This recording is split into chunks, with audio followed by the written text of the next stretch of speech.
సమయంలో మనం 4 రోజులు ఎక్కువ బతికే పరిస్థితికి వస్తాం. అదే కానీ మన ఆరోగ్యం సరి అయిన సమయంలో చెక్ చేసుకోకపోతే ఎక్కడికక్కడ డిట్రియేషన్ ప్రారంభమవుతుంది. ఒక ప్రాబ్లం కాంప్లికేట్ అవుతుంది. అక్కడి నుంచి అన్ని సమస్యలు వస్తాయి. అదే మరిగా ఆర్థిక పరిస్థితి కూడా చూస్తే ఫిస్కల్ హెల్త్ ఇండెక్స్ ఇది రాష్ట్ర ఆదాయ పరిస్థితి, రాష్ట్రానికి వచ్చే వనరులు ఏవైతే ఉన్నాయో ఫైనాన్షియల్గా దాని హెల్త్ గురించి వీళ్ళు అసెస్ చేశారు. అందరికీ నమస్కారాలు. చాలా మంచి పని చేశారు. ఈరోజు ఫస్ట్ టైం ఇది నీతి ఆయోగ్ చేయాల్సిన అవసరం ఉంది. ఇది గవర్నమెంట్ ఆఫ్ ఇండియాలో ఎప్పటికప్పుడు 30 ఏళ్ళైన మన పాలసీ డెసిషన్ బాడీ ప్రధానమంత్రి 94-95 ఆ సమయంలో అధ్యక్షులైతే వైస్ చైర్మన్ గా ఎవరైనా రాజకీయ నాయకులు హెడ్ పాలసీ మేకర్స్ గా ఉండేవాళ్ళు కానీ వీళ్ళు ఫిజికల్ హెల్త్ గా పనిచేస్తే రాష్ట్ర అభివృద్ధి కోసం మనమందరం హాస్పిటల్ పోతే ఆ దేశంలో సమస్యలు మన ఆరోగ్యాన్ని చెక్ చేసుకుంటాం. ప్రజల యొక్క భవిష్యత్తు బంగారు చెకప్ ఉంది. నాయకుడు ఓవరాల్ చెకప్ చేసుకున్నప్పుడు అవినీతి గాని మీ ఆరోగ్యం ఎక్కడుంది ఏంటి కనుక్కొని అక్కడి నుంచి ఆ రాష్ట్రాల సమస్యలు ఉంటే ఆ సమస్యలు పరిష్కారం చేసుకోవడానికి ప్రయత్నం చేస్తాం. భవిష్యత్తు కూడా అధోగతి అవుతుంది. ఇక్కడ ఎప్పటికప్పుడు మన ఆరోగ్య కండిషన్ ప్రజలందరూ చేసుకోవాల్సిన అవసరం ఉంది. సింపుల్ గా ఫర్దర్ గా ఆరోగ్యం డిట్రియేట్ కాదు. మీ ఆరోగ్య పరిస్థితి క్షీణించినప్పుడు మీ ఏ విధంగా మనం 4 రోజులు వస్తాం. ఆరోగ్య అదే కానీ మన ఆరోగ్యం సరి అయిన సమయంలో చెక్ చేసే వాళ్ళకు భారం అవుతారు. ఎక్కడికక్కడ డిట్రియేషన్ ప్రారంభమవుతుంది. ఆర్థిక పరిస్థితి మీ ప్రాబ్లం క్షీణించిపోతుంది. అక్కడి నుంచి అన్ని సమస్యలు వస్తాయి. మీరు అనారోగ్యంగా ఉండి ఇంట్లో ఫిజికల్ హెల్త్ పరిస్థితికి వస్తారు. ఇండెక్స్ ఇది అదే మరి రాష్ట్ర ఆర్థిక ఆదాయ బాగలేనప్పుడు రాష్ట్రంలో వనరులు ఏమైతే ఉన్నాయో ఫైనాన్షియల్ గా దాని హెల్త్ గురించి వీళ్ళు అసెస్ చేశారు. ఎక్కువ పన్నులు పడతాయి. చాలా మంచి పని చేసి మళ్ళా అప్పులు కట్టడానికి మళ్ళీ అప్పులు చేయాలి. ఇది చేయాల్సిన అప్పులు చేసిన తర్వాత అభివృద్ధికప్పుడు 30 ఏళ్ళైంది మనకు డబ్బులు లేకపోతే విషియస్ సైకిల్. 94-95 సమయంలో బయట రావడం టెక్నాలజీ కూడా వచ్చింది. అల్టిమేట్ గా ఎవరైనా రాజకీయ నాయకులు పాలసీ మేకర్స్ ఉండేవాళ్ళు కానీ చేస్తున్నాను ఈరోజు జాగ్రత్తగా పనిచేసే రాష్ట్ర అభివృద్ధి కోసం దేశ అభివృద్ధి కోసం వెల్కమ్ చేస్తున్నా. ఆ దేశంలో సమస్యలు అందరం కూడా జాగ్రత్తగా రాష్ట్ర భవిష్యత్తు కోసం ప్రజల యొక్క భవిష్యత్తు దేశ భవిష్యత్తు కోసం అందరం కూడా అధ్యయనం నాయకుల యొక్క అసమర్థత గాని అవినీతి గాని భవిష్యత్తులో ఇవన్నీ చేసి ప్రగాఢమైనటువంటి నమ్మకం ఆ రాష్ట్రాన్ని ఆ దేశాన్ని నాశనం చేస్తే ప్రజల నెక్స్ట్ భవిష్యత్తు కూడా అధోగతి అవుతుంది. ఇక్కడ వీళ్ళు చేసింది అదే నీతి ఆయోగ్ 22-23 తీసుకోవాల్సిన అవసరం ఉంది. సింపుల్ గా మీరు 18 రాష్ట్రాలు మీ ఆరోగ్య పరిస్థితి క్షీణించినప్పుడు సఫర్ అవుతారు. వదిలిపెట్టి జనరల్ ఖర్చులు పెరిగేసుకొని 18 చేశారు. ఇంట్లో వాళ్ళకి భారం 14 ఆరోగ్య పరిస్థితి మీ ఇంటి ఆర్థిక పరిస్థితి మీ ఇంటి ఆనందం కూడా క్షీణించిపోయే పరిస్థితికి వస్తుంది. ఆర్థిక సంస్కరణలు వచ్చినప్పుడు ఏం చేస్తే ఇంకా బాగుంది. మీరు అనారోగ్యంగా ఉండి ఇంట్లో వాళ్ళందరూ కూడా భయం అవుతుందంటే ఒక అసెస్మెంట్ వస్తుంది. ఎవరి అదే మరి ఈ రోజు ఈ విధంగా రాష్ట్ర ఆర్థిక పరిస్థితి బాగాలేనచ్చే అవకాశాలు కూడా ఉంటాయి. ఇక్కడ 5 మేజర్ సబ్ ఇండికేటర్స్ చూశారు. ఇండికేటర్స్ ని 9 మైనర్ సబ్ ఇండికేటర్స్ కూడా పెట్టారు. Major sub indicators, minor sub indicators. Quality of expenditure, మనం ఖర్చు పెట్టేది ఎక్స్పెండిచర్, టోటల్ ఎక్స్పెండిచర్ లో డెవలప్మెంట్ ఎక్స్పెండిచర్ ఎంత పెడుతున్నాం. నేను ఎప్పుడూ చెప్తా ఉంటాను, సంపద సృష్టించాలి, ముందు డెవలప్మెంట్ మీద ఖర్చు పెట్టాలి, డెవలప్మెంట్ చేయాలి. దీనివల్ల సంపద సృష్టించబడుతుంది, దీనివల్ల ఆదాయం పెరుగుతుంది. ఆదాయం పెరిగినప్పుడు మళ్ళీ ఆ డబ్బుల్ని సంక్షేమానికి ఖర్చు పెడతాం. అదే మాదిరిగా మళ్ళీ డెవలప్మెంట్ కోసం ఖర్చు పెడతాం, మానవ వనరుల కోసం ఖర్చు పెడతాం. అప్పుడు ఇది ఒక సైకిల్ కింద కంటిన్యూగా నిరంతరం ముందుకు పోయే పరిస్థితి వస్తుంది. అందుకనే ఇక టోటల్ ఎక్స్పెండిచర్లో డెవలప్మెంట్ ఎక్స్పెండిచర్ ఏ విధంగా పెడుతున్నాం. టోటల్ క్యాపిటల్ అవుట్లే అంటే క్యాపిటల్ అవుట్లే ఏదైతే జిఎస్టిపి మన రాష్ట్ర స్థూల ఆదాయం ఎంత ఉందో దానిపైన ఎంత పెట్టారు. Revenue mobilisation, state own resources revenues, మన ఆదాయం జిఎస్టిపిలో మనకు వచ్చిన ఆదాయం ఎంత వస్తూ ఉంది. State own revenue total expenditure, ఎంత ఎక్స్పెండిచర్ పెడుతున్నాం, ఎంత రెవెన్యూ మనం కాంట్రిబ్యూట్ చేస్తున్నాం, అప్పులు చేసి కాదు. Fiscal prudence, gross financial deficit జిఎస్టిపికి, రెవెన్యూ డెఫిషిట్ జిఎస్టిపికి, debt index, interest payment revenue receipts, ఎంత ఆదాయం వస్తూ ఉంది, దానికి ఎంత ఇంట్రెస్ట్ పే చేస్తున్నాం. అవుట్ స్టాండింగ్ లైబిలిటీస్, ఎంత అప్పు ఉంది, ఎంత జిఎస్టిపి ఉంది. ఇవన్నీ కూడా చేసి డెట్ సస్టైనబిలిటీ, అప్పు చేయడమే కాకుండా అప్పు తిరిగి పే చేసే శక్తి మనకుందా లేదా, అవి చూసిన తర్వాత growth rate of interest repayments కూడా పేమెంట్స్ ఉన్నాయి. ఇవన్నీ పెట్టుకొని చేశారు. ఇది GSTP at current prices for the year 2022-23 తయారు చేసిన రిపోర్ట్. నెక్స్ట్, ఇది వీళ్ళు ఇచ్చిన రిపోర్ట్. ఈ రిపోర్ట్లో మీరు చూస్తే ఫిజికల్ హెల్త్ ఇండెక్స్ ఒరిస్సా 67.8 ఉంటే మనం 20.9, 3 రెట్లు మనకంటే 3.5 రెట్లు పైనున్నారు. Then Chhattisgarh, then Goa, Jharkhand, Gujarat, Maharashtra, Uttar Pradesh, Telangana, Madhya Pradesh, Karnataka, Tamil Nadu, Rajasthan, Bihar, Haryana, Kerala, West Bengal, Andhra Pradesh. మన కింద ఒక్క పంజాబే ఉంది. బీమార్ స్టేట్ అని చెప్పుకున్నాడు మన వరకు బీహార్ని, ఆ స్టేట్ కూడా పైన ఉంది. ఇప్పుడు మనం కిందకు వచ్చేసాం. అంటే ఇప్పుడు ఇక్కడ చూస్తే డెట్ సస్టైనబుల్ 0, అప్పు తీసుకొని రీపే చేసే శక్తి లేదు. అందుకే ఎవరన్నా డబ్బులు ఇవ్వాలని ఇచ్చే పరిస్థితులు లేరు మనకు. అందుకే ఎఫ్ఆర్బిఎం కూడా లేదు. అంటే ఇంత దారుణంగా చేసి మళ్ళా ఫర్దర్గా ఇది 2022-23 అయితే మళ్ళా అప్పులు చేసేశారు. అందుకే ఎంఆర్ఓ ఆఫీసులు కూడా తాకట్టు పెట్టారు. ఎంఆర్ఓ ఆఫీసులు లేదంటే గవర్నమెంట్వి లిక్కర్ తాకట్టు పెట్టడం, ఎక్కడ దొరికితే అక్కడ తాకట్లు పెట్టి ఇష్టానుసారంగా చేసేశారు. ఇది క్లియర్గా నేను చెప్పింది కాదు, ఇది నీతి ఆయోగ్ చేసిన ఎక్సర్సైజ్, ఒక రాష్ట్రాని కోసం చేసిన పని కాదు. దేశ ఆర్థిక పరిస్థితిని అధ్యయనం చేసి రాబోయే రోజుల్లో దీన్ని ఏ విధంగా ముందుకు తీసుకుపోవాలో ఒక సజెస్టివ్గా అడ్వైజరీ బాడీ అయినటువంటి నీతి ఆయోగ్ తయారు చేసిన రిపోర్ట్ ఇది. నెక్స్ట్ ఇక్కడ మీరు చూస్తే 18 రాష్ట్రాల్లో 17 రాష్ట్రం మంది బాటం అన్నింటికంటే కిందన ఉన్నాం. ఫిస్కల్ డెఫిసిట్స్ చాలా ఎక్కువగా ఉన్నాయి. డెవలప్మెంట్ ఎక్స్పెండిచర్ 10% కూడా క్యాపిటల్ ఎక్స్పెండిచర్లో పెట్టలేదు. ఇది సినారియో. దెన్ నెక్స్ట్, ఇక్కడ మీరు చూసినప్పుడు 18-19 క్యాపిటల్ ఎక్స్పెండిచర్ బాగా తగ్గిపోయింది. Social services and economic services సెక్టర్లో 84.3%, 60.1% రెస్పెక్టివ్లీ అనే క్యూములేటివ్ బేసిస్లో ఉండాలి. 18లో ఉంది. అలాంటిది ఇక్కడికి వస్తే పూర్తిగా 18 84.3% తగ్గిపోయింది. ఇది సోషల్ సర్వీసెస్లో. ఎకనామిక్ సర్వీసెస్లో 60.1% తగ్గిపోయింది. ఇక్కడికి వచ్చినప్పుడు ఇన్ ఫిగర్స్లో చూస్తే సోషల్ సర్వీసెస్ 2,369 కోట్లు, ఇది 360 కోట్లు.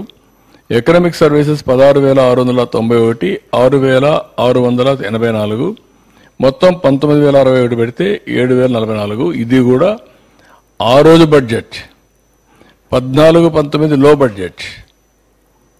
19-24 ఎక్కువ బారోయింగ్స్, ఆదాయం పెరగడం, బడ్జెట్ ఫిగర్స్ పెరగడం అన్నీ వస్తాయి. దాంట్లో కూడా తగ్గి పెట్టారు.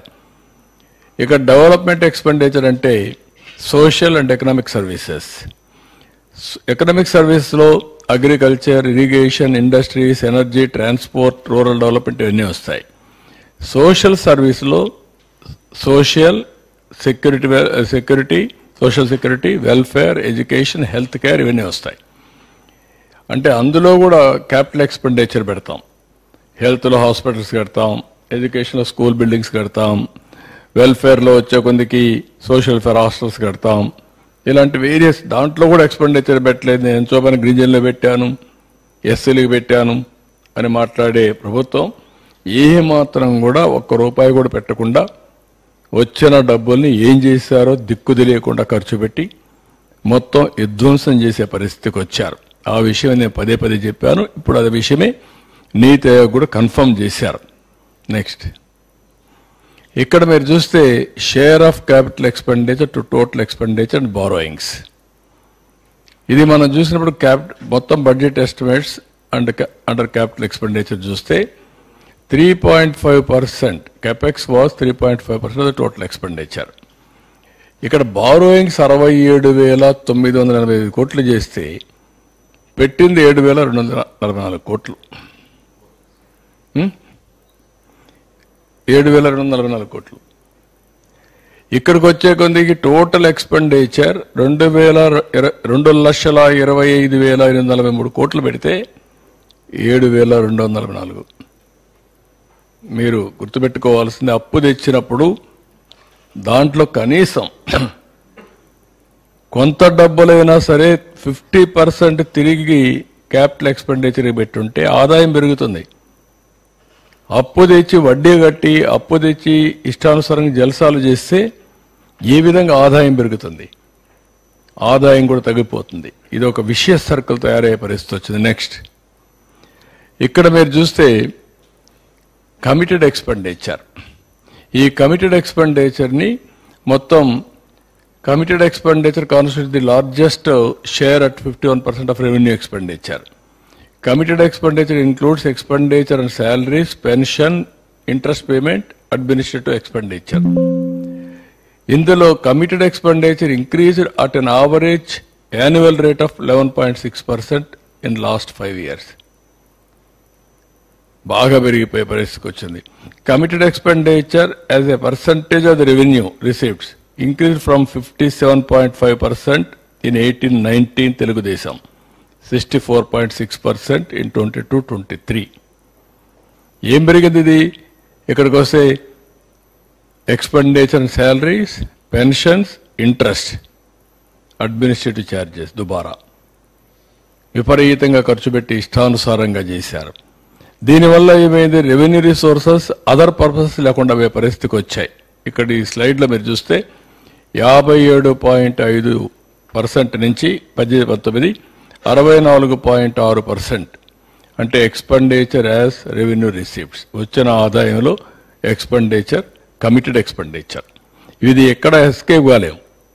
కంపల్సరీ శాలరీస్ పే చేయాలి, ఒక నెల 2 నెలలు డిలే అవుతుంది, వడ్డీ పే చేయాలి, జప్తు చేస్తాలో డబ్బులు కూడా తిరిగి ఇవ్వరు.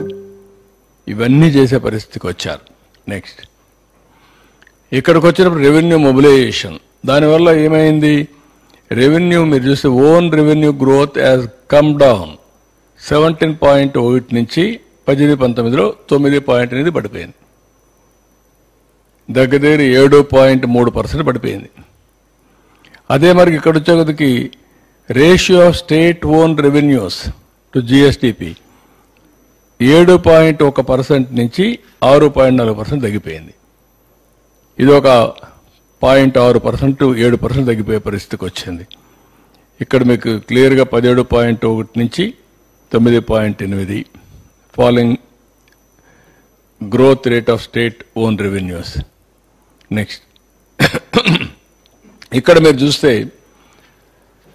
Public debt increase at average rate of 16.5, 18-19 నుంచి 22-23 వరకు 16.5% పబ్లిక్ డెట్ పెరిగింది, అప్పులు పెరిగిపోయినాయి. ఇంకొక పక్కన ఇంట్రెస్ట్ రీపేమెంట్ 15% పెరిగింది, సిఏజిఆర్ 10% పెరిగింది. ఇక్కడ ఈ స్టేజ్లో ఇక్కడ చూస్తే మీరు ఒకటి interest payment IP, revenue receipts RR 18-19, 21-22. ఇక్కడ మీరు చూసినప్పుడు 29.8 నుంచి 29.5 తగ్గించాం. బైఫర్కేషన్ అయినప్పటి నుంచి తగ్గించుకుంటా వచ్చాం కొద్దిగా. ఎందుకంటే అప్పటికే ఇబ్బందులు ఉన్నాయి, అన్ని ఇబ్బందులున్నా ఏదో ఒకటి తగ్గించాలి, ఏదో ఒకటి చేయాలని చెప్పి డెట్ మేనేజ్మెంట్ తగ్గించుకుంటా వచ్చాం జిఎస్టిపికి. ఇక్కడికి వచ్చి 33% పెరిగింది. అంటే 3.5% డెట్ పెరిగింది జిఎస్టిపిలో. అంటే క్రైసిస్ పోవడానికి ఏమేం దారి తీసాయని ఎక్స్ప్లెయిన్ చేస్తున్నాను. కిందన వచ్చే కొందికి ఇంట్రెస్ట్ పేమెంట్, ఇది రేట్ ఆఫ్, ఇంకో పక్కన చూస్తే రెవెన్యూ రిసీప్ట్స్, ఇది ఒకసారి చూసినప్పుడు 13.5% నుంచి 13.4% తగ్గించాను. దాన్ని కూడా 0.1% తగ్గించుకుంటూ కంట్రోల్గా వచ్చాం. ఇక్కడికి వస్తే 16.2%, అంటే దగ్గర 2.8% ఇక్కడ పెరిగింది, అక్కడ 3.5% పెరిగింది. ఈ రెండు కూడా అన్సస్టైనబుల్గా వెళ్ళిపోయే పరిస్థితికి వచ్చింది. ఇవి కాకుండా వీళ్ళు బారో చేసిన ఆఫ్ ఎఫ్ఆర్బిఎం లేకుండా కార్పొరేషన్ ద్వారా బారో చేయడం, అప్పులని పెట్టేయడం, పేమెంట్లు ఇవ్వకుండా చేసేయడం 1,00,000 కోట్లు, ఇవన్నీ అవే నేను 7 వైట్ పేపర్స్ మీకు పబ్లిసైజ్ చేసింది. అస్తవ్యస్తంగా ఇప్పటికి కూడా దిక్కు తెలియని పరిస్థితి, వచ్చిన డబ్బులను డైవర్ట్ చేసేయడం, ఇవన్నీ చేశారు. నెక్స్ట్ ఇక్కడికి వచ్చినప్పుడు ఏ విధంగా జరిగిందనేది మీరు చూస్తే, zero debt sustainability, growth rate of interest payments equal to GSDP growth rate.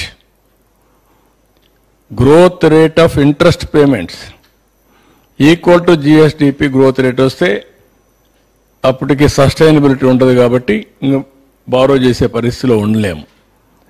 ఇక్కడ చూస్తే 22.7% డ్యూరింగ్ 14-15 నుంచి 18-19 వరకు ఉండేది మనకు. దాన్ని జీరో చేసేసారు 22-23కి వస్తే. ఏ విధంగా చేశారంటే high debt servicing, decrease in capital expenditure, no productive investments, reduced revenues, higher taxes, more borrowings, thereby vicious circle. నేను ఎన్నోసార్లు ఇదే చెప్పాను, Andhra Pradesh is going to become Sri Lanka అని. This is the vicious circle. ఒక మంచి రాష్ట్రాన్ని ఏ విధంగా ఇబ్బంది పెట్టారో మీరు చూస్తున్నారు. ఇక్కడ మీరు చూస్తే 22.7ని జీరో తీసుకొచ్చేసారు. Debt sustainability. నెక్స్ట్ ఇక్కడికి వచ్చినప్పుడు ideal scenario for use of borrowings. ఎప్పుడైనా బారోయింగ్ చేయకపోతే ఏ ఎకానమీ అయినా, అమెరికన్ ఎకానమీ కూడా బారో చేస్తుంది. స్పెండింగ్ ఆన్ క్యాపిటల్ ఎక్స్పెండిచర్ పెడతాం. Increases productive investments in the state, increased revenue, lower taxes, lower borrowings. ఎప్పుడైతే ఎక్కువ పెట్టుబడులు పెడతామో ఆదాయం పెరుగుతుంది. ఆదాయం పెరిగినప్పుడు తక్కువ ట్యాక్స్లు వేస్తాం, అప్పుడు తక్కువ బారో చేస్తాం, ఇంట్రెస్ట్ తగ్గుతుంది. ఈ సైకిల్ కంటిన్యూ అయితే బెటర్ ఇది వస్తుంది.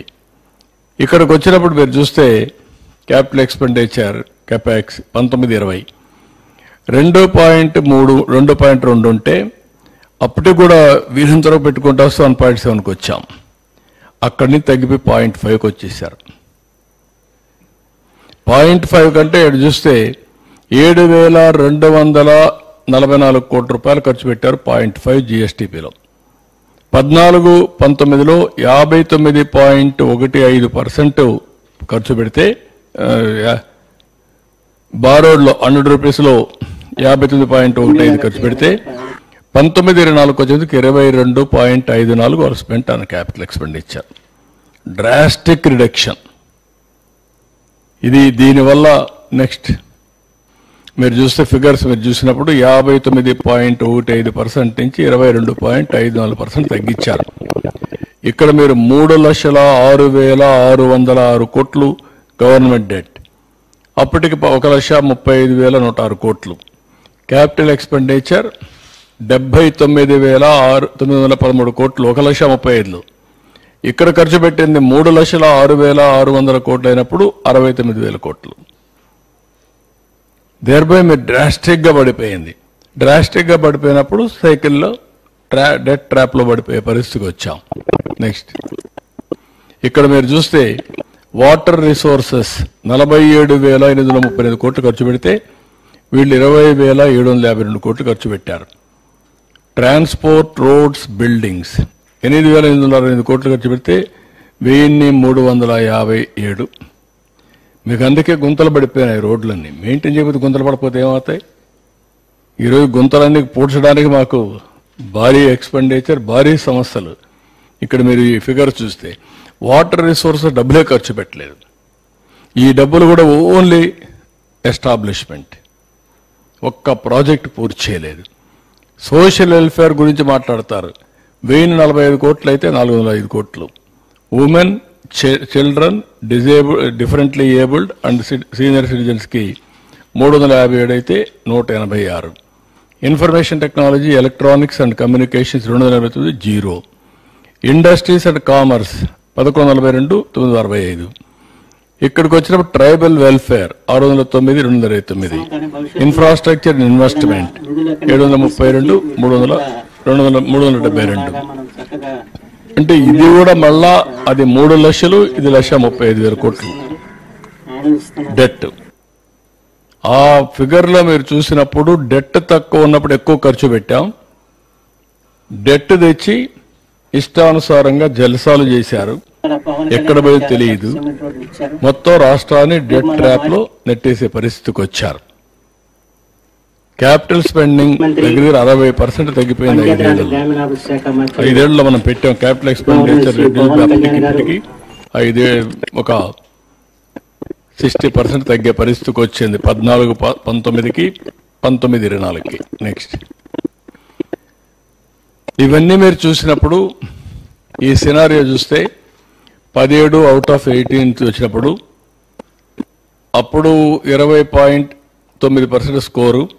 ఈరోజు మనం చూస్తే క్వాలిటీ ఆఫ్ ఎక్స్పెండిచర్ 14-18-19కి 47.4 ఉంది. ఇప్పుడు 31.4కి వచ్చింది, 15th ర్యాంక్. రెవెన్యూ మొబిలైజేషన్ 29.7, 22.1కి వచ్చింది 16.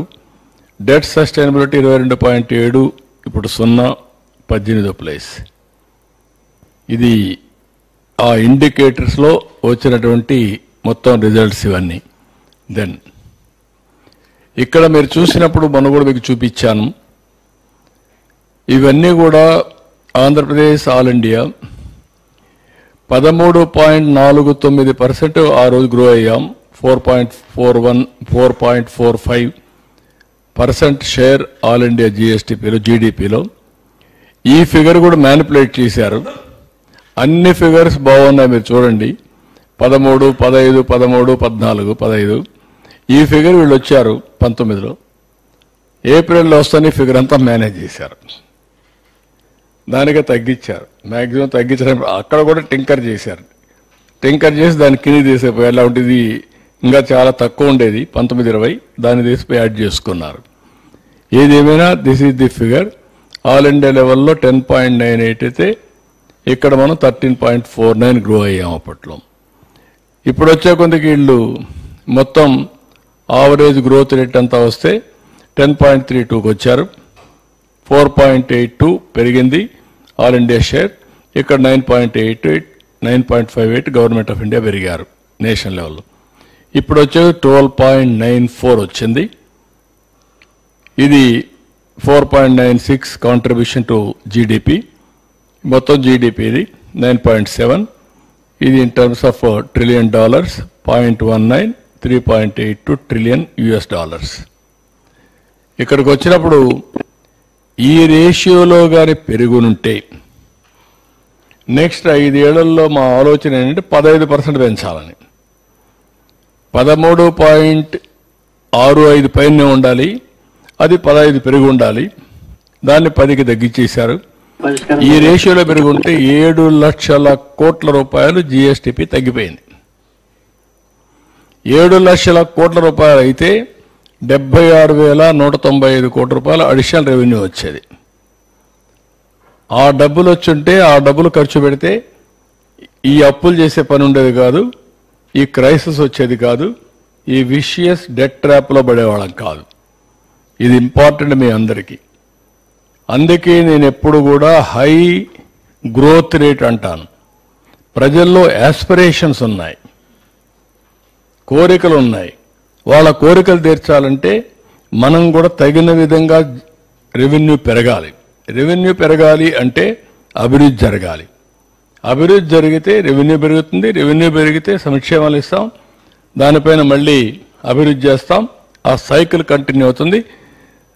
ఇది దీనివల్ల ఈ ప్రభుత్వం వచ్చిన దానివల్ల సంవత్సరానికి మీరు చూస్తే 76,000 కోట్ల రూపాయలు నష్టం వచ్చే పరిస్థితికి వచ్చింది ఆ గ్రోత్ రేట్ వల్ల. నెక్స్ట్, ఇది పర్ క్యాపిటల్ ఇన్కమ్ కూడా సేమ్ థింగ్. ఇప్పుడు మీరు చూస్తే ఆ రోజు ఈ ఫిగర్ మేనేజ్ చేసిన ఆంధ్ర తెలంగాణ రెండు పోటాపోటీని వెళ్ళాం.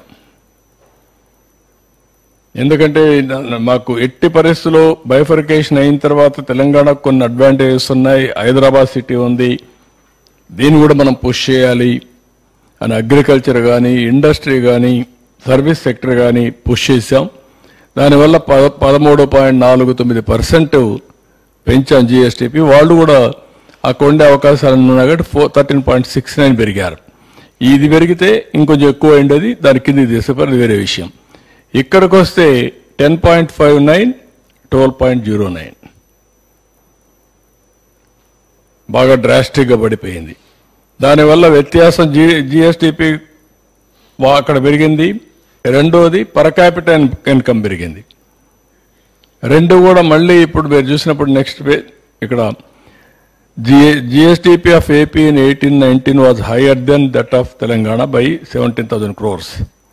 హౌఎవర్ బై 23-24కి వచ్చే కొందికి బాగా 62,000 కోట్లకి తగ్గిపోయే పరిస్థితికి వచ్చింది.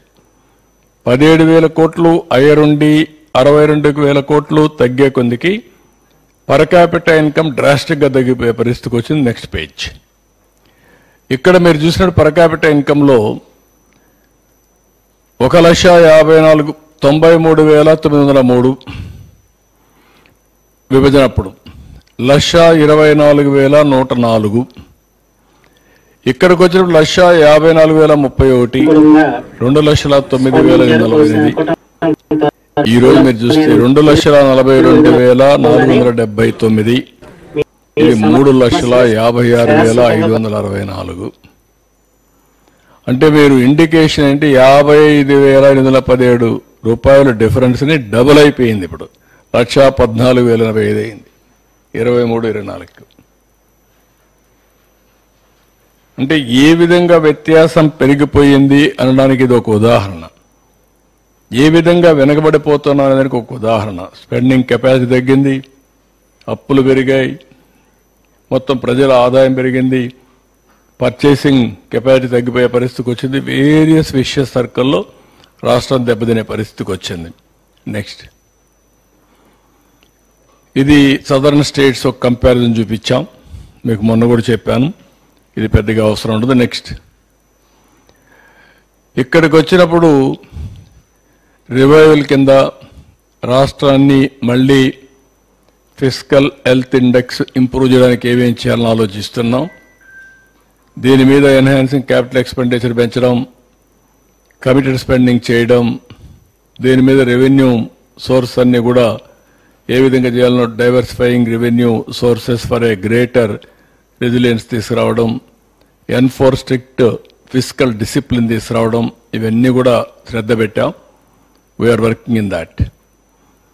ఇక్కడికి వచ్చినప్పుడు డిఫికల్ట్ టైమ్స్లో మేము వచ్చిన తర్వాత మీరు చూస్తే 7 వైట్ పేపర్స్ అని పబ్లిసైజ్ చేశాం.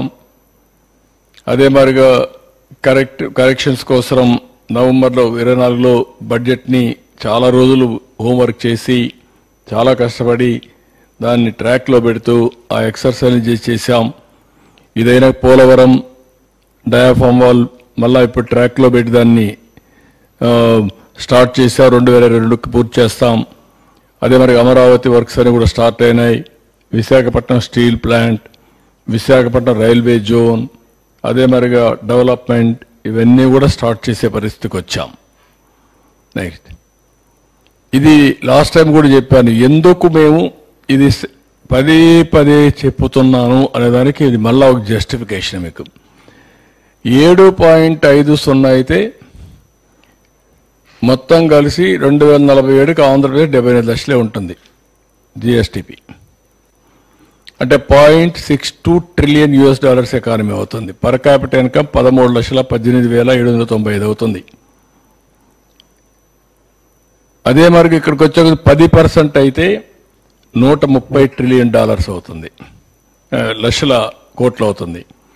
అదే జిఎస్టిపి ఒక $1.03 ట్రిలియన్ దీన్ని తీసేస్తే ఇక్కడికి వస్తే 21,86,000 పర్ క్యాపిటల్ అవుతుంది. 12.5 అయితే 214 లక్షల జిఎస్టిపి అవుతుంది. ఇక్కడికి వస్తే 35,85,000 పర్ క్యాపిటల్ ఇన్కమ్ వస్తుంది. 15% అయితే 347 లక్షల కోట్లు జిఎస్టిపి వస్తుంది. 58 లక్షల రూపాయలు పర్ క్యాపిటల్ వస్తుంది. This is where you have to think. ఇక్కడ డబల్ అయితే 4.4 టైమ్స్ జిఎస్టిపి పెరుగుతుంది, పర్ క్యాపిటల్ పెరుగుతుంది. దీనికి కావాల్సినటువంటి దీని మీద ఆదాయం పెరుగుతుంది, అప్పులు తగ్గుతాయి. ఇంకొక పక్కన సంక్షేమ కార్యక్రమాలు, ఎంపవర్మెంట్కి డబ్బులు వస్తాయి. ఇది పెరగకపోతే ఇక్కడే ఉంటే ఇక్కడే ఉంటాం. వీళ్ళు చేసినటువంటి అప్పులు చేసిన దానికి వడ్డీ కూడా కట్టలేం. ఆంధ్రప్రదేశ్ రాష్ట్రానికి ఎట్టి పరిస్థితిలో 15+ గ్రోత్ ఉంటే తప్ప మనం సర్వైవ్ అయ్యే పరిస్థితి, ప్రజలకు యాస్పిరేషన్స్ కూడా ఫుల్ఫిల్ చేసే పరిస్థితిలో ఉండం. అదే తెలుగుదేశం ప్రభుత్వం, ఎన్డీఏ ప్రభుత్వం దాన్ని గ్యారప్ చేస్తున్నాం. అందుకే 12.94 గ్రో అయ్యాం. నెక్స్ట్ ఇయర్ నుంచి 15% పైన గ్రో కావాలి. అదే మా ఫైనాన్స్ మినిస్టర్కి, ఫైనాన్స్ సెక్రటరీకి వీళ్ళ కూడా చెప్తున్నా. దానికి ప్రణాళికలు తయారు చేసుకుంటున్నాం. We're working on that. Next ఇక్కడ మేము చెప్పిన సూపర్ 6లో ఎన్టీఆర్ భరోసా ఎక్కడా ఇవ్వని విధంగా 3,000 నుంచి 4,000 చేశాం. 2,800 కోట్లు నెలకిస్తున్నాం. 33,000 కోట్ల రూపాయలు సంవత్సరానికి పేదవాళ్లకు 64 లక్షల కుటుంబాలకు డబ్బులు ఇచ్చే పరిస్థితికి వచ్చాం. 100% సాటిస్ఫాక్షన్ చూస్తున్నాం. డెలివరీ మెకానిజం చూస్తున్నాం. ఎక్కడా ఇబ్బంది లేకుండా చేస్తున్నాం. దీపం 2 ఇది కూడా రిలీజ్ చేశాం. దీనికి కూడా రియల్ టైంలో వాళ్ళకి డబ్బులు ఇస్తూ 3 సిలిండర్లు ఉచితంగా ఇస్తున్నాం. 895 కోట్ల డబ్బులు కూడా ఇప్పటికే రిలీజ్ చేశాం. ఇంకొక పక్కన అన్నా క్యాంటీన్ రివైవ్ చేశాం. ₹5 204 అర్బన్ సెంటర్స్లో పెట్టాం. రూరల్ సెంటర్స్ కూడా ఇప్పుడు తీసుకుంటున్నాం. Every constituency mega DSC by June position చేస్తాం. New policies, free sand policy, liquor policy, clean energy policy, industries, food processing, MSME ఇవన్నీ తీసుకొచ్చాం. ఇంత మునుపు 6 నెలలకు ఒకసారి, 3 నెలలకు ఒకసారి ఇచ్చే పెన్షన్ని లేకపోతే జీతాలని రెగ్యులరైజ్ చేశాం. ఎవ్రీ మంత్ ఫస్ట్కి ఇస్తున్నాం. అవుట్ స్టాండింగ్ లయబిలిటీస్ కూడా క్లీనప్ చేసుకుంటూ వస్తున్నాం. ఇప్పుడు మీరు చూస్తే 8,259 కోట్లు ఇరిగేషన్కి, రోడ్స్కి, వర్క్స్కి, ఇవన్నిటికి ఇచ్చే మళ్ళా ఎకనామిక్ యాక్ట్ రివైజ్ చేశాం. పంచాయతీరాజ్లో దగ్గర 1443 కోట్లు రిలీజ్ చేశాం. ఫైనాన్స్ కమిషన్ డబ్బులు తీసుకొచ్చాం. సెంట్రలీ స్పాన్సర్డ్ స్కీమ్స్ 9,015 కోట్ల రూపాయలు ఇచ్చేసి దగ్గర 73 స్కీమ్స్ని రివైవ్ చేశాం. మనం అందరం అర్థం చేసుకోవాల్సింది, కేంద్రం 90-10 ఇస్తారు, 50-50 ఇస్తారు, 60-40 ఇస్తారు, కొన్ని 45-55 ఇస్తారు. వాళ్ళు ఇచ్చేది గ్రాంట్ ఇస్తారు. ఆ గ్రాంట్ కూడా తీసుకొని మనం కూడా మ్యాచింగ్ ఇచ్చి ముందుకు పోకపోతే డెవలప్మెంట్ జరగదు. క్యాపిటల్ ఎక్స్పెండిచర్కి వాళ్ళ డబ్బులు మన డబ్బులు కలిసి ఖర్చు పెట్టడం, వెల్ఫేర్లో వాళ్ళు ఇచ్చేది కూడా తీసుకొని మనం కూడా తీసుకెళ్లడం, ఈ రెండు బ్యాలెన్స్ చేయాలి, మ్యాచింగ్ చేయాలి. అప్పుడే అవుతుంది. అన్నీ కూడా ఇచ్చేస్తే మొత్తం స్ట్రీమ్ లైన్ చేస్తున్నాం. ఇప్పుడు మీరు చూస్తే 22,252 కోట్లు ఇప్పటికే లయబిలిటీస్ అన్ని క్లియర్ చేశాం. ఇవన్నీ క్లియర్ చేసిన తర్వాత ఇంకా చాలా ఉన్నాయి. అంటే వీళ్ళు చేసిన అప్పులు వల్ల ఎఫ్ఆర్బిఎం పర్మిట్ చేయదు, అప్పులు తేలేం. అదే మాదిరిగా ఫైనాన్స్ కమిషన్ డబ్బులు కూడా నెక్స్ట్ ఇయర్కి వచ్చే డబ్బులు కూడా డ్రా చేసుకొని వెళ్ళిపోయారు. ఆ దొంగలు చేసినట్టు ఎప్పుడు నేను ఊహించలేదు. నేనేదో డబ్బులు వస్తాయని మా ఫైనాన్స్ సెక్రటరీ చెప్పి నెక్స్ట్ ఇయర్ ఫైనాన్స్ ఇది ఉంది కదా కమిషన్ డబ్బులు వస్తాయి చూడమంటే అవి కూడా డ్రా చేశారని చెప్పి చావు కబురు చల్లగా చెప్పే పరిస్థితికి వచ్చాడు. అంటే ఈ విధంగా ఏ గవర్నమెంట్ కూడా చేయదు. ఎప్పుడో రావాల్సిన డబ్బులు ముందుగానే ఏదో చెప్పేసి మ్యానిపులేట్ చేసి తీసుకొచ్చే పరిస్థితికి వచ్చారు. దెన్ నెక్స్ట్ ఇక్కడ ఎన్టీపీసీ ఇవన్నీ కూడా నేను మీకు మొన్న కూడా చెప్పాను. ఎన్టీపీసీ గ్రీన్ ఎనర్జీ లిమిటెడ్ 1,85,000 కోట్లు, ఆర్సలార్ మిత్తల్ స్టీల్ కంపెనీ 1,35,000 కోట్లు, NHPC and Genco 1 lakh crores, ఇది బీపీసీఎల్ 96,000 కోట్లు, రిలయన్స్ 65, ఎల్జీ పాలిమ్ ఎలక్ట్రానిక్స్ 5,000 కోట్లు, టీసీఎస్ చాలా వరకు ఇన్వెస్ట్మెంట్ పెడుతున్నారు, 10,000 సీట్లు ఇంకా చాలా పెడుతున్నారు. అదే మరి సోలార్ ఇది ఎస్ఏఈఎల్ సోలార్ వీళ్ళు 1,708 కోట్లు, ఇంకొక ప్రాజెక్ట్ వచ్చి 1,708 కోట్లు, టాటా పవర్ వచ్చి 2,000 కోట్లు, నెక్స్ట్ గ్రీన్కో 16,500, అస్తా green energy ventures 8,240, Ecoren 4,435, Ecoren 3,100, hero future 2,000, clean renewal energy 2,000, Tata power renewal energy 2,000, action టెస్సా ఇవన్నీ కలిపితే 6,300,568 కోట్లు, 6.5 lakh crores as on today ఒక అవగాహనకు వచ్చాం. ఇంకా దీనివల్ల 4,10,000 ఉద్యోగాలు వస్తాయి. మేము అనుకున్న ప్రకారం ఇంకా గూగుల్ కానీ అదే మరిగా గ్రీన్ ఎనర్జీ కానీ అదర్ ఇన్వెస్ట్మెంట్స్ వచ్చే పరిస్థితి ఉంది. అవన్నీ వస్తే ఒక 10 లక్షల కోట్ల వరకు మనం గ్రౌండ్ చేసే పరిస్థితి తొందరలోనే వస్తుంది. అది చేసి ఒక 6-7 లక్షల ఉద్యోగాలు వస్తాయి. ఇవి కాకుండా ఎంప్లాయ్మెంట్ కోసం మేము చెప్పిన 20 లక్షల ఉద్యోగాల కోసం వీఆర్ వర్కింగ్ ఆన్ దాట్. ఇక్కడికి వచ్చినప్పుడు నెక్స్ట్ నేను చాలాసార్లు ప్రజలందరికీ ఒకటే చెప్పాను, మేము ఊహించిన దానికంటే ఎక్కువ డ్యామేజ్ జరిగింది రాష్ట్రానికి. మా దగ్గర లెక్కలు లేవు. ఆ రోజు మేము బయట పేపర్లో వచ్చేటివి, మాకుండే అవగాహన, వీళ్ళు చేసే వ్యవహారాలు, ఆ రోజు కూడా ఎక్కడ ఇన్ఫర్మేషన్ కూడా రాకుండా, జీవోలు కూడా ఏవి ఆన్లైన్లో పెట్టకుండా, కోర్టు చెప్పినా కూడా ఇవ్వకపోతే మేము ఎప్పటికప్పుడు అనలైజ్ చేసి ఒక ప్రజల్ని ఎడ్యుకేట్ చేశాం. మాకంటే ప్రజల్లో ఇంకా డెప్త్కి వెళ్ళారు. అంటే వాళ్ళ యొక్క ఇంట్యూషన్ పనిచేసింది. అందుకే 93% స్ట్రైక్ రేట్ ఇచ్చారు. ప్రజలు డెస్పరేట్గా ఉన్నారు. ఈ గవర్నమెంట్ వల్ల పూర్తిగా నష్టపోయామని పూర్తిగా నమ్మి విశ్వాసం పెట్టి ఇచ్చారు. మేము వచ్చిన తర్వాత డిగ్ చేస్తూ ఉంటే మొత్తం డిపార్ట్మెంట్స్ అన్ని అనలైజ్ చేస్తే ఊహించనటువంటి నష్టం జరిగింది రాష్ట్రానికి. నేను ఆ రోజు చెప్పినదంతా ఈరోజు నీతి ఆయోగ్ కూడా కన్ఫర్మ్ చేసే పరిస్థితికి వచ్చారు. ఏవైతే 7 వైట్ పేపర్స్ పబ్లిసైజ్ చేసి ఎడ్యుకేట్ చేశామో అది వాళ్ళు కూడా కన్ఫర్మ్ చేసే పరిస్థితికి వచ్చారు. కడాన మీరు చూస్తే బీహార్ స్టేట్ అనుకునే బీహార్ కూడా మనకంటే ముందుండే పరిస్థితికి వచ్చింది. వాళ్ళకంటే వెనకాలన్నాం. ఈ పరిస్థితిలో ఏ విధంగా అప్పులు వస్తాయో కూడా ప్రజలు ఆలోచించాల్సిన అవసరం ఉంది. కానీ అస్తవ్యస్తమైన వ్యవస్థలన్నీ కూడా ఒక్కొక్కటే గట్టెక్కిచ్చాం, ఘాట్లో పెట్టాం.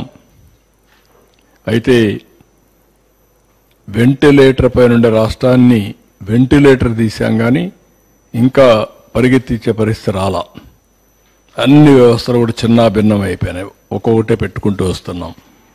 నేను ముందు కూడా చెప్పాను, అభివృద్ధి చేయాలి. అభివృద్ధి చేస్తే సంపద సృష్టించబడుతుంది.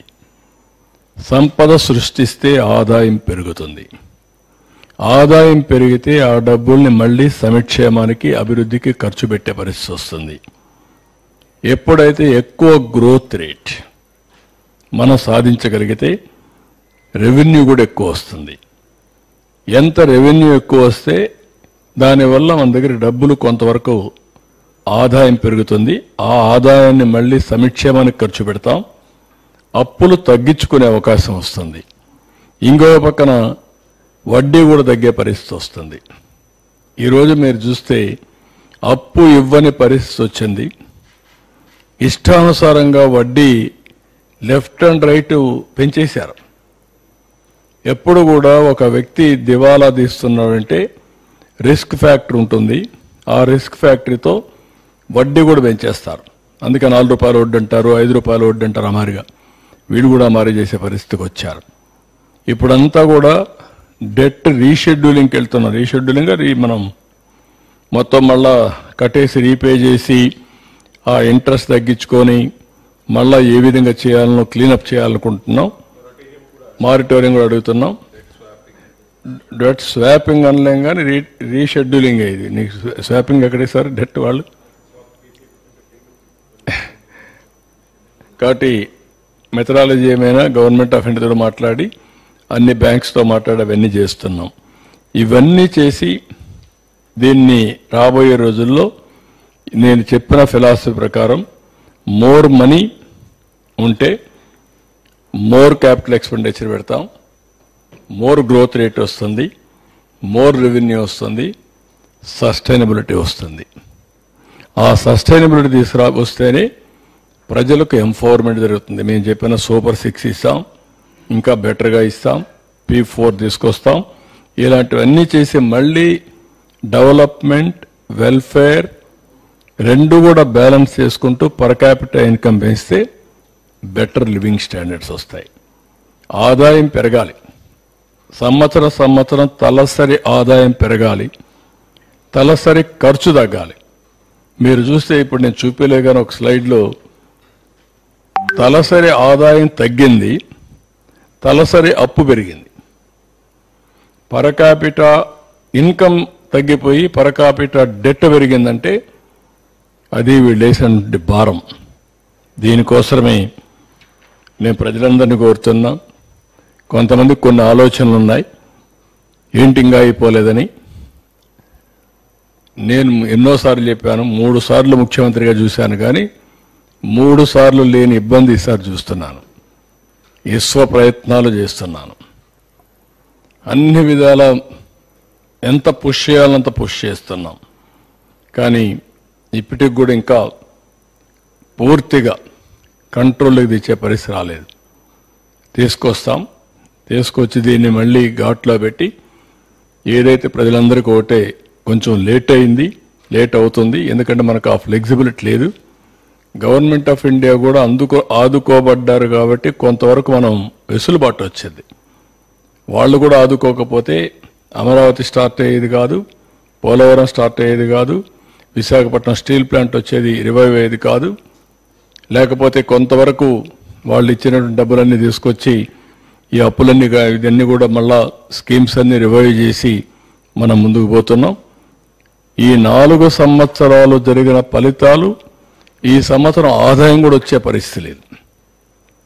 రాష్ట్రానికి వచ్చే ఇన్కమ్ కూడా తగ్గిపోయే పరిస్థితికి వచ్చింది. దాన్ని కూడా స్ట్రీమ్లైన్ చేస్తున్నాం.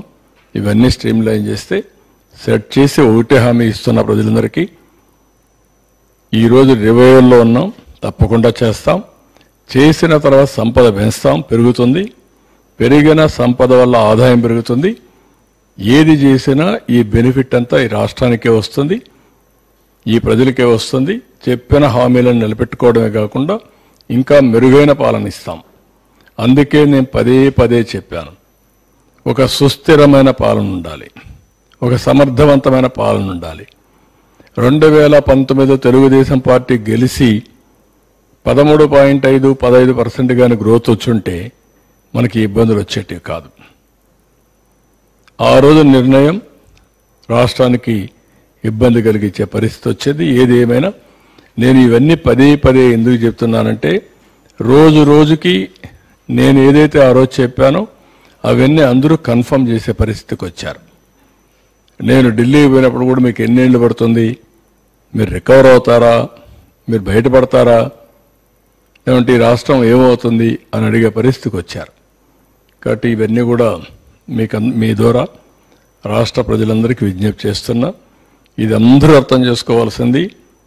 మనం హాస్పిటల్ పోయినప్పుడు సర్ప్రైజ్గా మనం పోయేసి ఆరోగ్యాన్ని ఒకసారి మెడికల్ చెకప్ ఓవరాల్గా చేసుకుంటే ఇలాంటివి ఏవైతే ఒక పేషెంట్గా ఉన్న వ్యక్తి హాస్పిటల్కి పోతే ఒకసారి మనం హాస్పిటల్కి పోతాం, ఇమ్మీడియట్గా స్టంట్ వేయాలంటారు, లేదంటే ఇమ్మీడియట్గా మేజర్ ఆపరేషన్ చేయాలంటారు.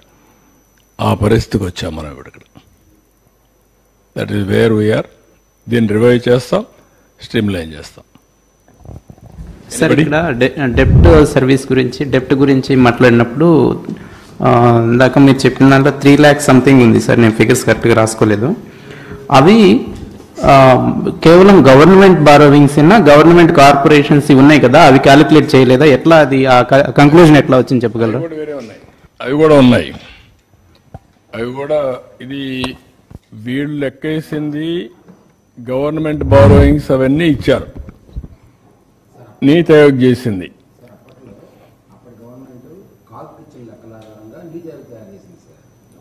చాలా వాస్తవాలు బయట పెట్టలేదు.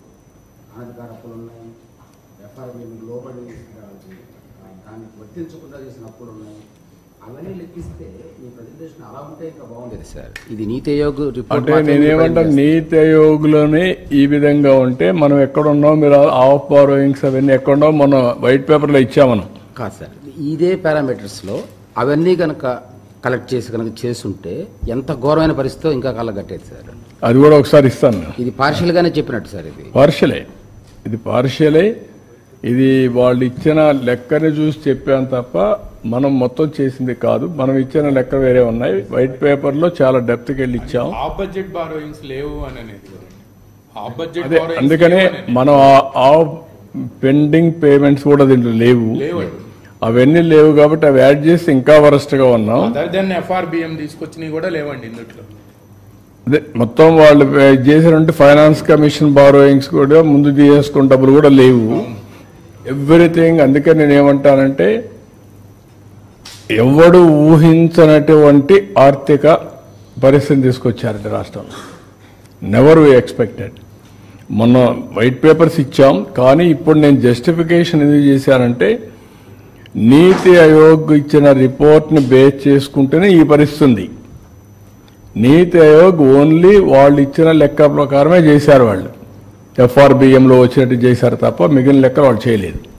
అది చేసి ఆఫ్ బారోయింగ్ కానీ లేకపోతే ఏదైతే అప్పులు ఇప్పుడు ఉన్నటువంటి అవుట్ స్టాండింగ్ బిల్స్ కానీ ఇవన్నీ చూస్తే ఎక్కడికి వెళ్ళిపోతాయి.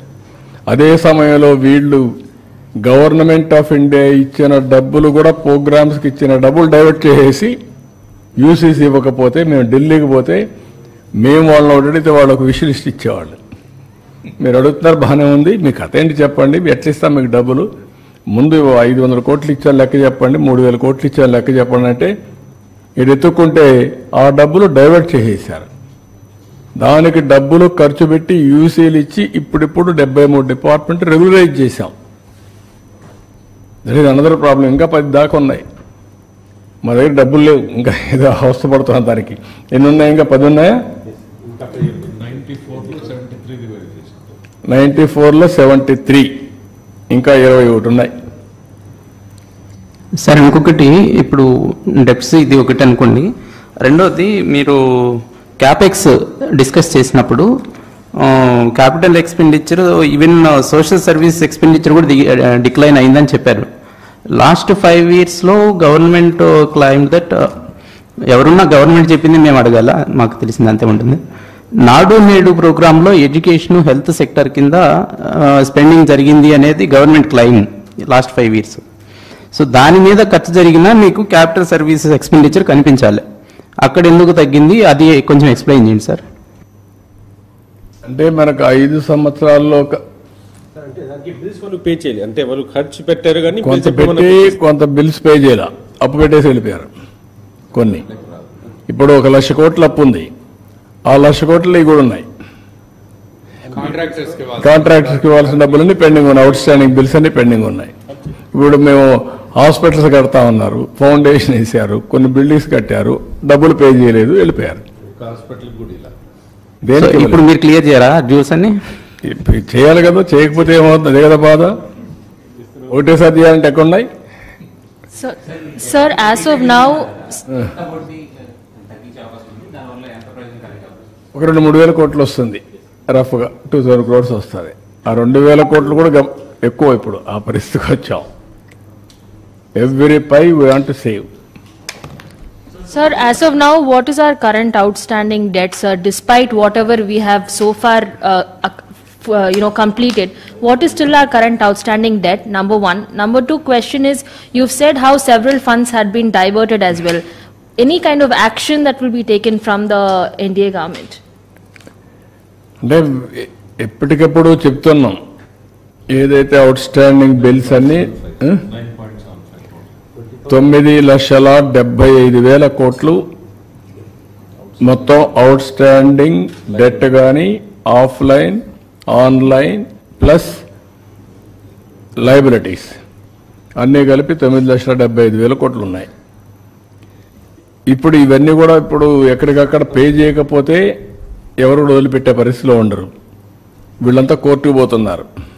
మొన్న మీరు చూశారు, ఒకరు కోర్టుకు పోయి లేనిపోని అనౌన్స్ చేశారు. ఆంధ్రప్రదేశ్ అంతా కూడా డిఫాల్ట్ అయినట్టు అనౌన్స్ చేసి ఎప్పుడో తీసుకున్న అప్పులు కూడా దానికి కూడా మళ్ళీ, ఎందుకంటే వన్స్ క్రెడిబిలిటీ పోతే రేటింగ్ పడిపోతుంది. రేటింగ్ పడిపోతే అప్పులు ఇవ్వరు. అప్పులు ఇవ్వకుండా ఇచ్చేవాడు కూడా ఇంట్రెస్ట్ పెంచుతారు. బ్యాడ్ స్టేట్ కింద పెట్టేస్తారు. దాని మీద కూడా క్రెడిట్ వర్తీనెస్ పోతుంది. So we're fighting on that. మళ్ళా కొంతమంది కోర్టులు పోయి డైరెక్షన్లు తీస్తున్నారు. దానిపై కూడా ఏం చేయాలని వర్కౌట్ చేసుకుంటూ ముందుకెళ్లే పరిస్థితిలో ఉన్నాం. సార్, ఈ 9 లక్షల కోట్లు అనే వాటికి ఇంకా అన్నిటికీ కూడా ఇంకా బిల్స్ పెట్టలేదు కదా సార్? ఇంకా అన్నిటికీ పెట్టలేదు కదా, కార్పొరేషన్లు కానీ వీటికి సంబంధించిన కూడా ఇంక ఇవ్వలేదు కదా? లేదు, ఇంకా ఉన్నాయి. అంటే 9,75,000 కోట్లు మా వాళ్ళు ఎస్టాబ్లిష్ చేసింది యాజ్ ఆన్ టుడే రఫ్గా. ఇంకేదైనా వస్తే కొద్దిగా రావచ్చు, కానీ ఇప్పటికైతే అది. ఇందులో ఏపీ ఫైనాన్స్ కార్పొరేషన్ అని వాళ్ళు క్రియేట్ చేసి అన్ని గవర్నమెంట్ ఏజెన్సీల దగ్గర ఉన్న డబ్బులన్నీ తీసుకొని ఖర్చు పెట్టేశారు సార్. అవి కూడా కలిపాయి. కలిపారు. ఫైనాన్షియల్ సర్వీసెస్ తీసుకొని పెట్టారు. టోటల్ డైవర్షన్ ఆఫ్ ఫండ్స్ అన్ని కూడా కలిపారు దీంట్లో. Sir total diversion of funds under different heads and total figure ఏమన్నా? అంటే ఇప్పుడు నేను చూపించాను కదా, ఒక 12,000 కోట్ల దగ్గర మొత్తం మేము కట్టామని, యూసీస్ కానీ అవన్నీ కానీ అన్నీ కట్టి మళ్ళీ రివైజ్ చేసాం యాజ్ ఆన్ టుడే. కొన్ని దాంట్లో బిల్స్ కూడా ఉన్నాయి.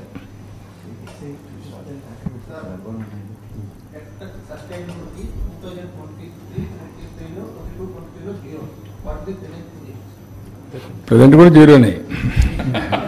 ఇంకా దాన్ని రివైజ్ చేయాలి ఇప్పుడు. అందుకనే ఫ్లెక్సిబిలిటీ లేకుండా చేశారని చెప్పాను కదా సార్. ఏ పారామీటర్ అంటే దానికి ఏమేమి పారామీటర్స్ చూస్తున్నారు జీరో అనే కంక్లూజన్ కి రావడానికి? చెప్పా కదా, ఒక లాస్ట్ స్లైడ్కి వెళ్ళు. అక్కడ ఎంత అయితే మనం ఇంట్రెస్ట్ పేమెంట్ చేస్తామో రెవెన్యూ ఈక్వల్ అయితే చూపించే. బ్యాక్ వెళ్ళు. Back back back interest payment increases more than ఇంకా back back back back back back back ఇది మీరు చూస్తే growth rate of interest payments equal to GSDP growth rate. More than దానికంటే ఇది పెరిగిపోతాయి. జిఎస్టిపి కంటే ఇంట్రెస్ట్ ఎక్కువ పెరిగిపోయింది అనుకోండి, అయిపోయింది. ఇంకా అప్పు ఇచ్చేవాళ్ళు ఉండరు. అంటే జిఎస్టిపి వల్ల మీకు సపోజ్ ఈసారి జిఎస్టిపి పెరిగింది 12%, 12.94. దాంట్లో జిఎస్డిపి 12.94 అంటే ఎంత వస్తుంది? మొత్తం 16 లక్షల్లో మనకు 14,40,000 నుంచి 16 లక్షల వచ్చింది sir. So increases by 12.94%. Interest rate sir is increasing more than 12.94%. అదే మెయిన్ గా భారం ఎక్కువ పెరుగుతుంది. అంటే ఈ సంవత్సరం మన పెరిగితే దాన్ని డెట్ సిస్టమ్ ఇంకా బ్యాక్ ఎక్కడ ఉందో ఇక్కడ చూపిస్తామనుకున్నా. గ్రోత్ రేట్ మన ఇప్పుడు ఇయర్ గ్రోత్ రేట్కి వెళ్ళండి, అప్పుడు ఒక ఐడియా వస్తుంది. ఇయర్ గ్రోత్ రేట్ అంటే దాంట్లో మళ్ళా రేట్ ఆఫ్ ఇంట్రెస్ట్ లేదు, ఇంట్రెస్ట్ పేమెంట్స్ లేవు. నెక్స్ట్ నెక్స్ట్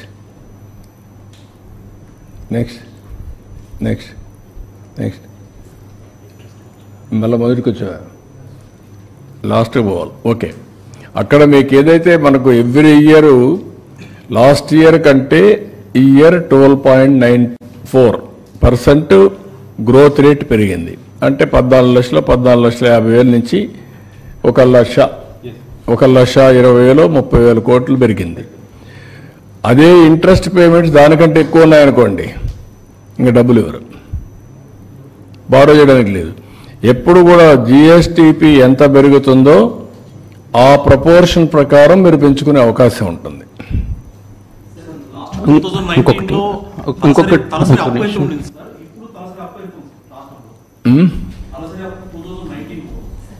ఒక స్లైడ్ ఉంది, ఆ స్లైడ్ ఉందా? He is asking about per capital డెప్ట్ ఉంది, అది కూడా ఉంది. ఒక స్లైడ్ ఉంది కానీ ఇక్కడ ఉందో లేదో తెలియదు నాకు, మా వాళ్ళు చేశారు.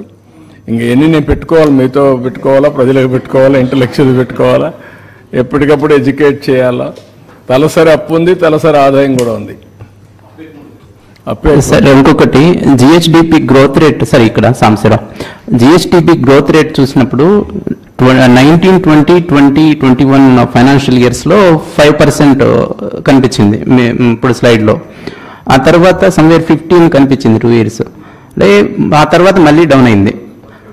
అవుట్ ఆఫ్ 5 years 2 years నుంచి చాలా వరకు కోవిడ్ ప్రాబ్లమ్స్ అనేది క్లెయిమ్ చేసింది, అన్ని గవర్నమెంట్లు క్లెయిమ్ చేసినప్పుడు దాని ఇంపాక్ట్ ఉన్నప్పటికీ 13% అది సమ్వన్.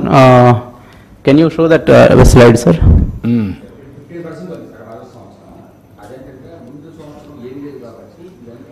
అదే లో బేస్ లో ఉన్నప్పుడు ఏమీ లేనప్పుడు నెక్స్ట్ ఇయర్ కి ఆ బేస్ నుంచి పెరుగుతుంది ఆటోమేటిక్. అంటే యావరేజ్ లో కొంచెం తగ్గినప్పటికీ గ్రోత్ రేట్ కనిపిస్తుంది. అంత గ్రోత్ రేట్ ఉన్నా కానీ ఎందుకు ఫైనాన్షియల్ హెల్త్ ఇలా డిటరియేట్ అయ్యింది అనేది మీరు వచ్చింది ఏంటంటే, నీకు ఆదాయం 100 రూపాయలు వస్తుంది, ఒకసారి ఏదో నువ్వు యాక్సిడెంట్ నీ జాబ్ కూడా పోలేదు, కట్ చేశారు, నువ్వు 1000 రూపాయలు అప్పు చేసావు, ఏమవుతుంది? కట్టాలి కదా వడ్డీ, ఎవరు కడతారు? అదే జరిగింది ఇక్కడ. నీకు ఇబ్బంది వచ్చింది, నువ్వు ఖర్చులు తగ్గించుకోవాలి, తప్పదు. కానీ ఎక్కడో ఎవరన్నా దానం అన్న చేయాలి. రెండు చేయకపోతే ఎక్కడి నుంచి వస్తాయి డబ్బులు? ఇష్టానుసారం ఖర్చు పెట్టి ఇష్టానుసారంగా దుర్వినియోగం చేసి రాష్ట్రాన్ని అధోగతి పాలు చేశారు. అందుకే మీరు చూపించింది నేను ఏ విధంగా ఎక్స్పెండిచర్ గ్రాడ్యువల్గా క్యాపిటల్ ఎక్స్పెండిచర్ తగ్గింది, ఆదాయం తగ్గిపోయింది, ఖర్చులు మాత్రం పెరిగాయి, అప్పులు పెరిగాయి, డెట్ సస్టైనబిలిటీ జీరోగా వచ్చేసాం. జలసాలు చేసేటప్పుడు ఊర్లో కొంతమంది తిరుగుతూ ఉంటారు, మోసం చేసి డబ్బులు తెస్తూ ఉంటారు.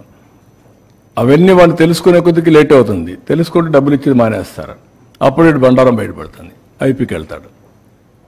కోవిడ్ సంవత్సరంలో ఒక ఎంత ఉంది సార్, దాంట్లో national wide minus growth rate ఉంది, తెలంగాణ కూడా మైనస్ ఉంది, కానీ ఏపీలో మాత్రం 5% గ్రోత్ రేట్ చూపించారు, 4.+. అంటే నేను అటు చూపించిన దాంట్లో ఇక్కడ ఇది పర్ క్యాపిటల్ ఇన్కమ్ చూడండి, అక్కడ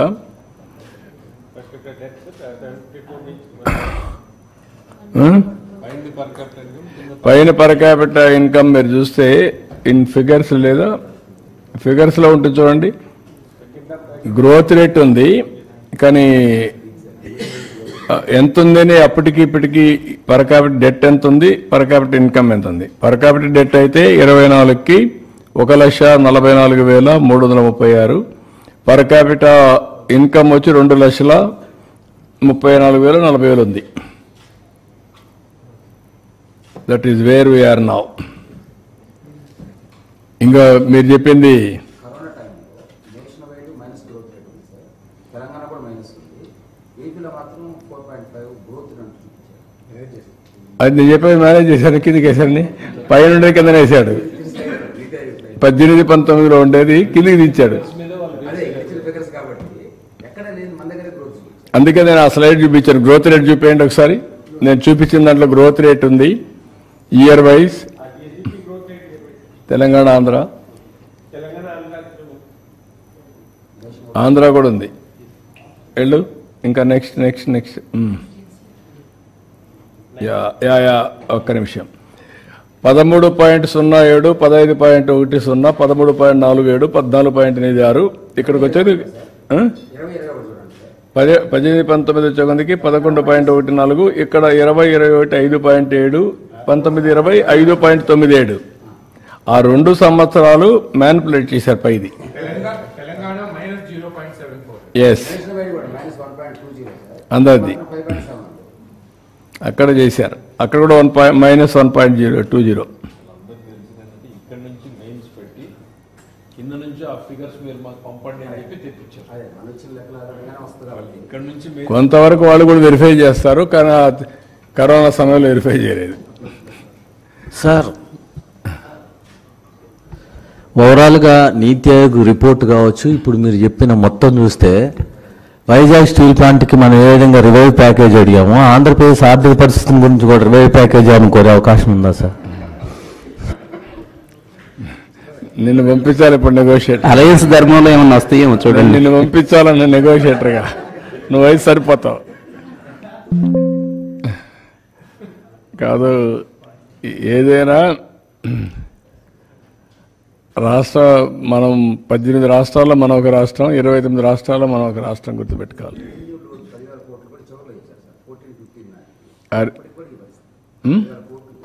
అది కూడా వచ్చింది, అది వచ్చింది, రెవెన్యూ లోటు వచ్చింది, ఫైనాన్స్ కమిషన్ డబ్బులు వచ్చాయి, ఎక్కడ దొరికింది అక్కడ పూర్తి చేశారు. అదే ఆ 10,000 వచ్చింది, 15,000 లాగారు. ఎంత ఇదండి 15,000 రెవెన్యూ డెఫిసిట్. ఇది కాదు finance commission grant sir 2 years 2 years the మనకు లగేసింది మొత్తం కలిపి ఆ 5 years పీరియడ్ లో సార్ 39,000 crore ఉంటాయి సార్. అదే 3 years లోనే తీసుకున్నారు. 2 years కి చివరికి మన ఈ పీరియడ్ లేకుండా ముందు ఫస్ట్ 3 లో 23 తీసుకున్నారు. అది కాకుండా రెవెన్యూ డెఫిసిట్ ఫర్ 2015 సార్ ఆ ఇయర్ కి 12,000 crore ఎక్స్ట్రా తీసుకున్నారు. సో మొత్తం కలిపి అంటే ప్యాకేజ్ ఇచ్చినప్పుడు వాళ్ళు అంటే ఫైనాన్స్ కమిషన్ ఒక ప్యాకేజ్ 5 years కి ఇచ్చినప్పుడు ఇయర్ వారీగా కొంత ఇస్తారు, టేపర్ చేసి తీసుకొస్తారు. సో టేపరింగ్ లో అంటే లాస్ట్ కి మనకి హెల్త్ పారామీటర్, ఫిజికల్ ఏదో అడిగేసి మాకు ఇబ్బందులు ఉన్నాయని చెప్పి మేనేజ్ చేశారు. చెప్పే కదా ఎన్ని చేయాలో అన్ని చేశారు సార్. 2019-24లో సుమారు 2,75,000 కోట్ల రూపాయలు వెల్ఫేర్ స్కీమ్స్కి ఖర్చు పెట్టామని చెప్పారు సార్. దాని మీద ఏమైనా ఆడిట్ ఏమైనా జరిగిందా సార్? ఎందుకంటే దాంట్లో 1,000 కోట్ల రూపాయలు అక్రమాలు జరిగినాయని చెప్పేసి. ఇప్పుడు ఇంటింటివి చేయాలన్నా కష్టం కదా, అవన్నీ ఎక్కడ పోయినాయో ఎక్కడికి వచ్చాయో ఎన్ని చేయాలి, వాళ్ళ వెరిఫికేషన్ చేయాలన్నా మనం మన పనులు చేయాలన్నా రెండు ఉన్నాయి. చూద్దాం, అది కూడా మీరు చెప్పిన ప్రాబ్లమ్స్ కూడా ఉన్నాయి. ఇప్పుడు అందుకనే కొన్ని డీబీటీ అన్నారు, ఆ డీబీటీ అకౌంట్ల నెంబర్లు కూడా సరిగా లేవు. ఇప్పుడు ఏదైతే ఎన్పిసిఐ అకౌంట్ కూడా లేవు మా దగ్గర. మనం చూసాం 10% ఇక్కడ రాకపోతే ఫ్లడ్స్లో పంపిస్తే నాకు 3-4 times పట్టింది. ఇప్పుడు ఎన్పిసిఐ అకౌంట్స్ అన్నీ అప్డేట్ చేస్తున్నాం. నేషనల్ పేమెంట్ గేట్వే కింద మొత్తం వచ్చినట్టన్నీ కూడా కార్పొరేషన్ ఆఫ్ ఇండియాది మొత్తం అందరి అకౌంట్లు ఒక 10 రూపాయలు వేసి వాళ్ళ అకౌంట్లో వాళ్ళ నెంబర్లను అప్డేట్ చేస్తున్నాం. సో దట్ ఎప్పుడన్నా అర్జెంటుగా పంపించడానికి. Sir, political ga oka question adagachcha. You have compared the state finances to be on a ventilator. Not only that, you've also said it's looking like a situation like Sri Lanka. Immediately, what are the kind of measures that the government can bring up to stabilize? మేము అప్పుడు చెప్పాం శ్రీలంకతో పోటీ పడుతున్నారని చెప్పాం. ఇప్పుడు చూస్తే నీతి ఆయోగ్ పంజాబ్ కంటే పైన ఉన్నాం, బీహార్ కంటే కింద ఉన్నాం. నేను చెప్పింది వాస్తవాన్ని ఎస్టాబ్లిష్ అయింది. Now we have to revive. నేను అని చెప్పి మొత్తం వదిలేసామనుకోండి, పబ్లిక్ కూడా హెల్ప్లెస్ అవుతారు కదా. I cannot leave at that stage. I have to fight. ఏ విధంగా చేయాలి? అందుకనే మీరు చూస్తే ఇప్పుడు వచ్చిన తర్వాత 3-4 ప్రోగ్రాంలు వెల్ఫేర్ చేశాం సూపర్ 6లో. మిగిలినట్టు కూడా చేయాలి, దానికి కూడా డేట్స్ ఇచ్చాం, అవి కూడా వర్కౌట్ చేస్తున్నాం, అవి కూడా చేస్తాం. ఏ విధంగా తీసుకెళ్లాలో తీసుకెళ్ళి మళ్ళా దీన్ని గట్టెక్కించి రాష్ట్రాన్ని గాడిలో పెడతాం. Will do it. అందుకే మమ్మల్ని నమ్మారు. 93% స్ట్రైక్ రేట్ ఇచ్చారంటే ఒక నమ్మకం, ఒక విశ్వాసం, ఒక ట్రస్ట్. ఆ ట్రస్ట్ని బ్రీచ్ చేస్తే కరెక్ట్ కాదు. వాళ్ళ మారిగా బాధ్యత రాహిత్యంగా పనిచేయలేం, అట్లని చెప్పి ఇచ్చలవిడిగా చేయలేం. నేను అందుకనే ప్రజల్ని కాన్ఫిడెన్స్ని తీసుకుంటున్నాను. I want to place everything before public. Time to time ఇస్తాను, నేను అన్నీ చేస్తాను. చేసిన తర్వాత ఏది కూడా సంపద సృష్టించినా ఆదాయాన్ని పెంచినా ఆదాయం ఎవరికి చెందుతుంది? It is a public. What all I create wealth, it is a public property. అందుకని ఇవన్నీ చేసి వాళ్ళకు కూడా గవర్నమెంట్లో డబ్బులు సంపద సృష్టించడమే కాదు, రైట్ టైంలో వాళ్ళకు కూడా వెసులుబాటు రావాలి.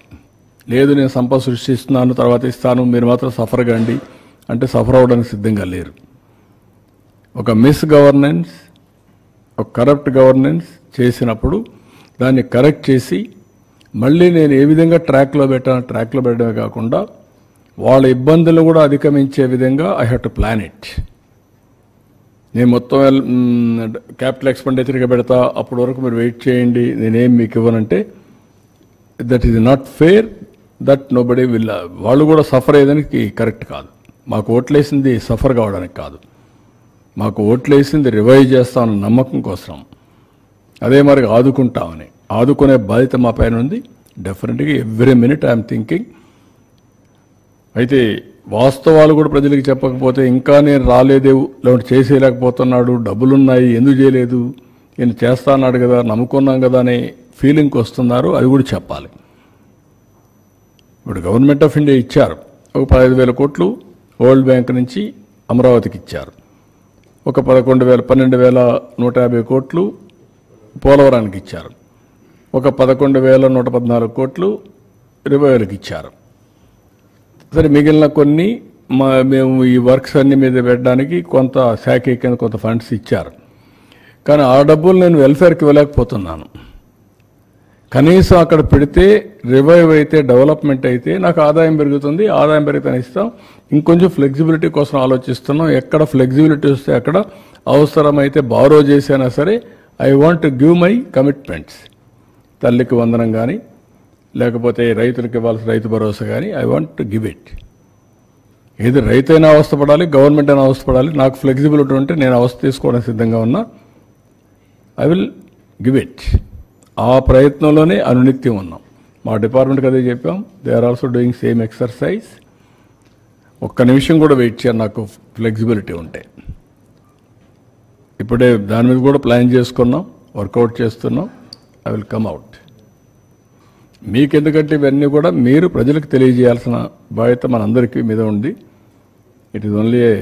అందుకే నేను చాలాసార్లు చెప్పాను, ఒక పబ్లిక్ పాలసీ, ఒక ప్రభుత్వాన్ని ఎన్నుకుంటారు. ప్రభుత్వం ఒక పబ్లిక్ పాలసీ ద్వారా ప్రజల జీవితాలను మారుస్తారు.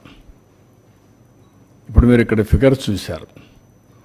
ఐటీకి ప్రాధాన్యత ఇచ్చాం, ఇన్ఫ్రాస్ట్రక్చర్కి ప్రాధాన్యత ఇచ్చాం. ఈరోజు తెలంగాణ రాష్ట్రం హైయెస్ట్ పర్ క్యాపిటల్ ఇన్కమ్ ఉంది బికాస్ ఆఫ్ దట్ పాలసీస్. ఈరోజు మేము తీసుకునే పాలసీస్ కూడా లాస్ట్ టైం 48,000 కోట్ల రూపాయలు ఖర్చు పెట్టాం. ఏది ఇరిగేషన్, ఇక్కడ మాత్రం నీరు చెట్లో పెట్టాం, నరేగాలో పెట్టాం. 68,000 70,000 కోట్లు ఖర్చు పెట్టాం. దానివల్ల గ్రౌండ్ వాటర్ రీఛార్జ్ అయ్యింది. ఈ సంవత్సరం మీరు చూస్తే 65% యాజ్ ఆన్ టుడే రిజర్వాయర్లో వాటర్ ఉండే పరిస్థితికి వచ్చింది. 35% మనం వాడే పరిస్థితికి వచ్చాం యాజ్ ఆన్ టుడే. అది పెద్ద సంపద. నెక్స్ట్ ఇయర్కు జూన్లోనే పంటకు నీళ్ళు ఇస్తాం. రాయలసీమలో ఏది కూడా హార్టికల్చర్కి ఇబ్బంది లేకుండా నీళ్ళు ఇస్తాం. It is a continuous process. ఇవన్నీ ఈ విధంగా వెల్త్ క్రియేట్ చేయడానికి మనం ఖర్చు పెట్టే డబ్బులు కూడా ఉపయోగపడాలి. రెండు బ్యాలెన్స్ కావాలి. పబ్లిక్ పాలసీ వల్ల ఈరోజు గవర్నమెంట్ ఆఫ్ ఇండియా కూడా మీరు చూస్తున్నారు, ఎవరైనా సరే ఒక మంచి పబ్లిక్ పాలసీ తీసుకొని ఆ పబ్లిక్ పాలసీ ద్వారా సమర్థవంతంగా అమలు చేయాలి. మళ్ళీ నేను బాగానే డబ్బులు ఖర్చు పెట్టాం, దోచేసాం, రిజల్ట్స్ రాలేదు, అవుట్కమ్ లేదంటే మళ్ళీ కుదరదు. It is a continuous process. That is where జీవితాలను కొన్ని గవర్నమెంట్స్ మనం ఉన్నాయి. ఈరోజు చైనా ఉంది, 78లో వాళ్ళు ఎకనామిక్ రిఫార్మ్స్ తీసుకొచ్చారు. చైనాతో సమానంగా వెళ్ళిపోయారు. మీరు ఒక ఇది పెట్టుకోవాలి, 78లో చైనా ఎకనామిక్ రిఫార్మ్స్ ఇచ్చారు. అరౌండ్ 80s ఆ ప్రాంతంలో అనుకుంటాను రెండు. రష్యా పొలిటికల్ రిఫార్మ్స్ తీసుకొచ్చారు. That is also a public policy, this is also a public policy. China super power అయింది, రష్యా ఎక్కడికో వెళ్ళిపోయింది. వై? అప్పట్లో Russia is more powerful than China, equal to USA USSR, Russia versus to America. ఇప్పుడు Russia versus to China. ఏంటి ఆ difference? ఒక public policy. ఆ public policy ఏంటి? వీళ్ళది ఎకనామిక్ రిఫార్మ్స్, వాళ్ళది పొలిటికల్ రిఫార్మ్స్. కంట్రీ డివైడ్ అయిపోయింది. దిస్ ఈజ్ వేర్ ఒక వ్యక్తి వల్ల, ఒక పబ్లిక్ పాలసీ వల్ల ప్రజల జీవితాలే మారిపోతాయి, తారుమారవుతాయి. మీరు అనుకుంటారు ఏముంది 5 ఏళ్ళు కదా పోయిందని. 5 ఏళ్ళు కాదు పోయింది, 5 ఏళ్ళు విలువైన సమయం పోయింది. మళ్ళా తిరిగి కోలుకోలేని సమయం. నేను అందుకే చూపించాను అక్కడ 15% కానీ మళ్ళీ గ్రోత్ వచ్చుంటే ఎక్కడికి వెళ్ళేవాళ్ళం? ఇన్ని ఇబ్బందులు వచ్చేటివి కాదు. It is a country. అందుకనే ప్రజలు ఆలోచించుకొని ఎలాంటి గవర్నమెంట్ ఉండాలి, ఏ విధంగా ఉండాలి, ప్రజల్లో కూడా అవేర్నెస్ తేవడం మా బాధ్యత. అందుకనే ఇంత మునుపు నేను డెవలప్మెంట్ చేస్తూ పరిగెత్తా, మీకు ఎప్పుడు మరి చెప్పలా. 24 గంటలు నేను పని చేసుకుంటూ 13.5% గ్రోత్ వచ్చినా నేను చెప్పలేదు కాబట్టి అందరూ అనుకున్నారు ఇది అందరూ చేస్తారులే, ఎవరు వచ్చినా ఇంకా బాగుంటుంది అనుకున్నారు. ముంచేసే కొందికి ఇప్పుడు అర్థం అవుతుంది. అందుకని 93% స్ట్రైక్ రేట్ ఇచ్చారు. కానీ ఇబ్బందులు ఒకటేసారి అధిగమించలేం కదా. జరిగిన నష్టాన్ని ఇంక 10 ఏళ్ళు పడుతుందా, 15 ఏళ్ళు? వారు చెప్పిన ఇప్పుడు 9,75,000 వడ్డీ కట్టాలా, రీపేమెంట్ చేయాలా, మళ్ళీ ఆదాయాన్ని పెంచాలా, మళ్ళా వెల్ఫేర్ ఇవ్వాలి. It is a extra Hercules task. దాన్ని అధిగమించి మళ్ళీ ముందుకు పోవాల్సిన అవసరం ఉంది. బట్ వేరే మార్గం లేదు. నన్ను చాలామంది అడిగారు, చాలాసార్లు అడిగారు, మీరు సెట్ చేయగలుగుతారని అడిగారు. అనుమానం. ఎకానమిస్ట్ అడిగారు, వీలవుతుందా, మీ వల్ల అవుతుందా, ఇవన్నీ అవుతాయా అని అడిగారు. వేరే ఆప్షన్ లేదు చెప్పాను నేను. There no option. కానీ విజ్డమ్ ఒకసారి కొన్ని పనిచేస్తాయి. ఆ విజ్డమ్లో మేము ఎన్డీఏలో పార్ట్నర్స్ కావడం, వాళ్ళు కూడా కలిసి రావడం, కనీసం ఈరోజు ఈ ప్రాజెక్ట్స్ అన్నీ మళ్ళా సెట్ చేసి లైన్లో పెట్టాం కాబట్టి కొంత హోప్, రివైవల్ స్టార్ట్ అయింది. అది కూడా లేదనుకోండి, పెనం నుంచి పొయ్యిలో పడినట్టండి అది. That is wear some times ఇవన్నీ వస్తాయి. అదే దీన్ని సిస్టమేటిక్గా చేసుంటే ఇన్ని ఇబ్బందులు వచ్చేటి కాదు. అదే నేను చెప్పాను. నేను ఏ వ్యక్తుల గురించి మాట్లాడడం లేదు. మీరు అన్నట్టు వ్యక్తులు డ్యామేజ్ చేసిన 24 గంటల వ్యక్తుల గురించి మాట్లాడుతూ ఉన్నారు, కరెక్ట్ కాదు. I'm not talking. జరిగిన డ్యామేజ్ ఏం జరిగింది అనేది ప్రజలకు అర్థం చేసుకోకపోతే కామన్ మ్యాన్ అనుకుంటాను, నాకేం సంబంధం, ఏదో బాబు గారు చేస్తారనుకున్నా ఓటేసా చేయమనండి అని ఆలోచిస్తున్నారు. కానీ వాళ్ళ ఆలోచన తప్పులేదు, వాళ్ళ కష్టాలు తప్పులేదు. కానీ కొండే పరిస్థితులు ప్రతి ఒక్కరూ అవగాహన చేసుకోవాల్సిన అవసరం ఉంది. అది అవగాహన చేసుకొని ఎందుకు గుజరాత్లో 5 సార్లు ఓట్లు వేశారు బీజేపీకి? అందుకే స్టెబిలిటీ ఉంది కదా.